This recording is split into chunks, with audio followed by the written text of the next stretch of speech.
Hello everyone, welcome to GGN. This is part 2 for this news report today. It's Wednesday, December 19th, 2012, and I'm Darko. I had to think about that date there. This year's kind of been flying. It says here, the U.S. government asked federal judge to dismiss cases of Americans killed by drones. So it says, as Americans mourn the deaths of 20 children and 6 adults in the Newtown, Connecticut tragedy, and the gun control debate has reached a fever pitch, autonomous killing systems are being funded by American taxpayers, and drone strikes continue to kill an increasing number of civilians abroad. Obama and the government policymakers have shown an incredible level of hypocrisy before. It says here, on the one hand, lamenting such senseless deaths as have occurred in the mass shootings while conducting their own mass killing, torture, and terror campaigns in foreign lands. A culture of violence can't have it both ways, though, and the welcoming of drones into American skies by Congress is sure to unleash physical havoc shortly after concerns over surveillance and privacy is dismissed. A clear sign of what can be expected in the future, the U.S. government has asked a federal judge to throw out a lawsuit by the families of the 3 Americans killed by the drone strikes in Yemen.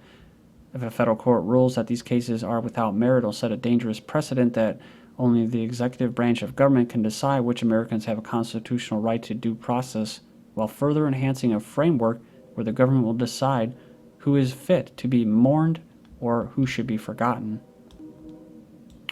Yeah, and I've covered this a couple times before. I'll just keep covering it. U.S. Army starts targeting children. That's right. In the military times, they changed it, but they basically say that U.S. military sees children now as legitimate targets in the war on terror. So it just goes to show you the double standard there. So car bombs kill 24 civilians in outskirts of Damascus. Says that car bombs remain the order of the day in the area around Syrian capital. I only cover this because it was mostly children that were killed. These are the rebels, the so-called rebels that Obama is supporting right now in Syria. So it was one of the deadliest bombings in Syria. They say that it was a housing complex, according to the terrorists, but the car was parking closer to a nearby elementary school, which bore the brunt of the blast. President Obama recognizes the terrorists, or they call themselves the Syrian opposition group, as a legitimate representative of its people, even though most of the people, actual Syrian people, can't understand these so-called rebels because they're not from Syria. They speak different languages and dialects. 87 Palestinians and 3 Israelis killed in ongoing conflict. That's right, 3 Israelis were killed during that, quote, defense of the Zionist homeland. 87 Palestinians, and I think it was at least 20 to 30 of them were children. But Obama says he's fully supportive of Israel's right to defend itself. Israel's foreign minister resigns after being charged with fraud, breach of trust. This is something that I noticed a little bit of a trend going on with Israel. At least they're giving the appearance that the U.S. is all of a sudden, like I use this phrase, cutting the umbilical cord with Israel. I don't think that's so. They're still going to get funds. It's like the Sheikh Hossein says. He talks about conspiracies, but he talks about all kinds of stuff too. And he says that basically it's the goal of Zionist Israel to basically take over as the empire from the U.S. and expand. And then all of a sudden, this guy stepped down. Says he's resigned as a deputy prime minister. Comes 5 weeks ahead of Israel's general elections. Israel's Justice Ministry on Thursday dropped the more serious allegations against Lieberman, including money laundering and bribery and charges. He said he's going to fight the charges, and for most people, like average people like you and I, that can't really afford real justice, right? You can't afford to defend yourself. See, that's what I love about this. They take the spear out of your hand so that you can't solve things that way, because they call it primitive, and they say you got to go into a world court, or like Bush said in that address when he declared a new world order, not the law of the jungle. They want their law, which is if you're a Zionist or you have a bunch of money, or you happen to know, it's a completely different language. People think, they call it legalese. It's actually a different language. And so if you don't know that, well, you're screwed. You can't defend yourself. says here he's faced several investigations since 1996 on a number of fraud and corruption allegations, but has never been charged. One commenter said, so let me get this straight, if a criminal resigns from a job, the charges will be dropped, and the criminal is free to start all over again. Wow, this can only happen in Zionism. But they're not the only person. Clinton dodged a bullet there, and I'll get to that soon. Pro-Israeli ranks are taking a beating in the U.S. congressional elections. Several leading pro-Israel Democrats are leaving Congress. Several senior Democratic members of the House were defeated or declined to run during November elections for Congress and the presidency. It goes on and says, gone will be many of the Democrat heavyweights who could be counted as loyal supporters of pro-Israel cause. What's their cause? Expansion and killing and maiming Palestinians. The changes in the Democratic composition, which, of course, like I said, Obama fully supports. They included Representative Howard Berman, the ranking Democrat in the House Foreign Affairs Committee. Representative Steve Rothman was defeated in the primaries. Representative Shelley Berkeley resigned from the House. Also says Representative Ackerman, leading party member on the Mideast subcommittee on the whores, yeah, they are pretty much like the whores. The House Foreign Affairs Committee. And these people actually, what they do is they just take what was written in these policies by think tanks, private think tanks, that are run by Zionists and globalists as well, and they just carry that out. So, also says Barney Frank and Senator, thank God, Joseph Lieberman, who had run as an independent in 2006. I cannot stand that individual. I don't know why. I just don't like him because he always comes out of the woodwork and he's always there to try to steal more rights from you. And he'll act as if he's an independent. Replacements for the House and Senate veterans were not seen as enthusiastic supporters of Israel. They included such House Democrats as Tammy Baldwin, Tammy Duckworth, and Ann McLean Custer. Now, I don't know what the heck this is supposed to mean and how true it is, but it says, however, they assert that the Democratic Party was becoming more influenced than ever by anti-Israeli elements. So basically, we don't want to be lapdogs for the Israelis. And in 2012, Democratic leader Nancy Pelosi headlined a fundraiser attended by a leading Muslim activist linked to Saudi Arabia. Ooh, the same country that helped sponsor the Zionist attack, sponsored by and carried out by Israel against the United States, known as 9/11. Again, so they're playing the whole thing. It's a typical Zionist thing where they do that, where they pit Christians against Muslims and everybody against each other, and then they sit there and pull the strings. So a big change is taking place under the surface in the Democratic Party and is bound to burst open at key moments down the road. So, yeah, we'll see. Jewish groups mobilize against Chuck Hagel. The neocons, which are Zionist supporters, say potential defense chief is anti-Israel. See? Again, these neocons, these Christian Zionists, are actually looked upon as just stupid, useful idiots, according to Netanyahu. I mean, he even was quoted as saying, and this is a paraphrase, that we need as many useful idiots as we can get.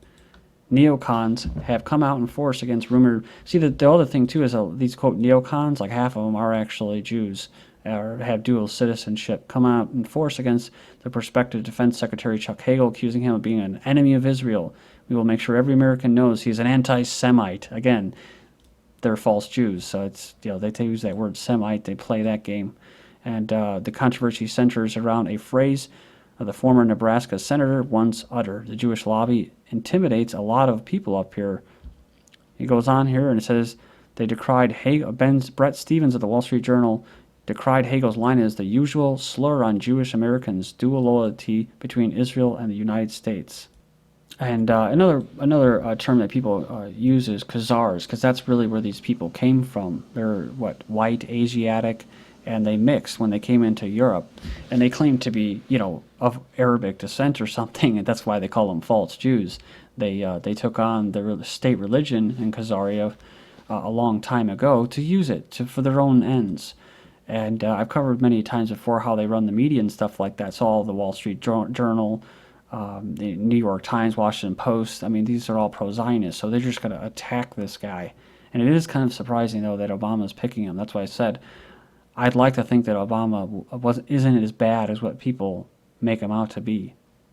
So, it's like actions speak louder than the words. That's what I said. I don't think he's going to ban guns outright. But you'll see that on InfoWars and a lot of alternative sites. But it says Dana Milbank from the Washington Post thinks the argument is overblown. In context, Hagel's remarks make sense. He was explaining why he didn't sign the stupid letters from AIPAC, the American-Israeli Public Affairs Committee. I support Israel, he said, but my first interest is to take on the oath of the office to the U.S.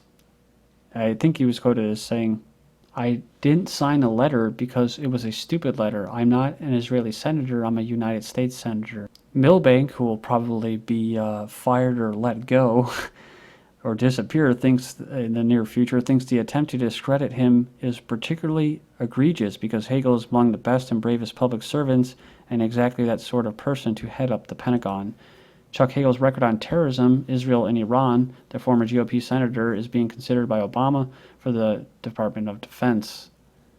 It says it goes on here, and his voting record is eliciting outrage on the right for being insufficiently hawkish on terrorism and insufficiently pro-Israel. Despite initially voting for the authorization for the use of force against Iraq, Hagel became an outspoken critic of the Bush regime's invasion and occupation. According to Foreign Policy magazine, he also seems to oppose the Obama regime's military expansionism in the Asia-Pacific, wary of any strategy that smacks of economic, political, and military containment in China. This, quote, this kind of belligerence would be a disaster for our two nations and for the world, and such a policy would fail. So the direct quote from the Weekly Standard that we covered before was, send us Hagel and we'll make sure every American knows he's an anti-Semite. He's made it very clear he believes in the existence of a nefarious Jewish lobby that secretly controls U.S. foreign policy. This is the worst kind of anti-Semitism there is. So you can go in there and check it out, and there's a pretty long article for antiwar.com, and they go through and give some examples of his history. But they're not saying that he's not pro-Israel. They're just saying he's not pro-aggressive Israel. So again, there you go. There's a little twist. Hagel has consistently opposed sanctions. He basically refused in Congress to vote for sanctions on supposedly rogue regimes that deviate from the D.C. consensus. He's publicly supported the idea of engaging with rogue regimes and focusing on diplomacy before punitive measures. So he opposed economic sanctions on Iran, North Korea, Syria, Libya, and Cuba. And so, yeah, I just noticed right here, quote coming from a speech he gave at a Brookings Institution speech. So, I mean, those are the people that write Which Path to Persia, talking about invading Iran, taking, again, a regime change, also regime change in Syria. So this could just all be an illusion, like, we were talking about before, about these algorithms and computer analysis that basically they know, they can predictive programming. They know what people are thinking about. They know how pissed off they are, and they can, instead of just going head to head with them, they'll actually put these wolves in sheep's clothing. They'll give you what you want, right? Like with certain websites and that saying we're going to restore the republic and defend liberty by pressing the subscribe button and doing like crazy protests, like running around naked. U.S. Army, and really what it does is it discredits the people that are trying to get information out there. U.S. Army to seek death penalty for soldier charged with Kandahar massacre. This is Robert Bales. I don't know if you guys remember that. Charged with killing 16 Afghan villagers and was dubbed the Kandahar massacre. Sorry. The crazy part, though, of course, is that the Afghan shooter did not act alone. Of course, you have what? Just like the Yemenis that were killed, they're killing CIA assets, like bin Laden killing off a CIA asset. This guy was, they probably didn't want him to talk.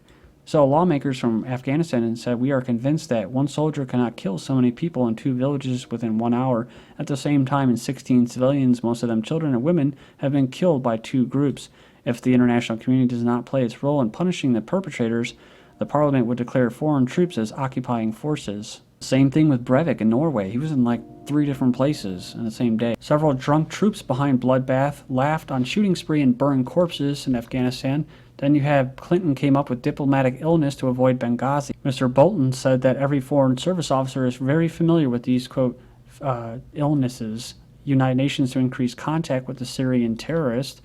The head terrorist chief said he's going to forge a force of 120,000 men to carry out the Brookings Institute policy. 40 rebels were blown up while trying to rig a bomb. They've claimed another army base. Russia eyes Syria evacuation and Russian destroyer docks in Iran. Thank you.